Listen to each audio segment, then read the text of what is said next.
తీసేసిరు, బండ్లు తీస్తుంటే కొంచెం మెల్లగా అన్నాం. మెల్లగా అంటే మెల్లగా తీయలేరు, తొప్పుకుంటానే వచ్చిరు. అక్కడే నా మీద పడ్డది. అరే సారు 4 కుట్లు పడ్డది, ఒక్క కుట్టు కాదు 4 కుట్లు పడ్డది. ఆ కుట్టు పడ్డంగానే నాకు మీద ఇంత ఘోరంగా చేయడం అవసరమా? ఏదో మెల్లగా తీయండి అంటే అయిపోతే. చిన్న చిన్న పిల్లలు ఉన్నారు నా దగ్గర. నా మీద ఏమైనా అయితే, నాకు 4 పిల్లలు ఉన్నారు, నాకేమైనా అయితే ఎవరున్నారు దిక్కు? ఎవరు లేరు. మేము ఏదో బతుకుతున్నాం ఈడ. అంతకే మా మీద కడుపు మీద చేయడం అవసరమా సార్? మాకు ఏడం బతకనికి మాకు ఛాన్సే లేదు.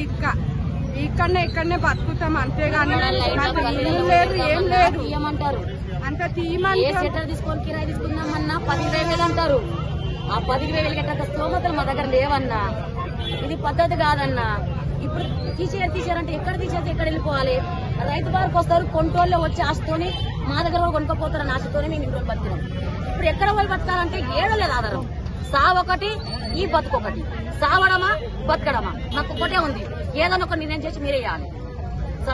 చంపేసేయండి. ఈకేసిన దానికన్నా గొప్ప ఏం లేదు. ఆడ చచ్చిపోతాని కూడా అడిగి ఉన్నాం.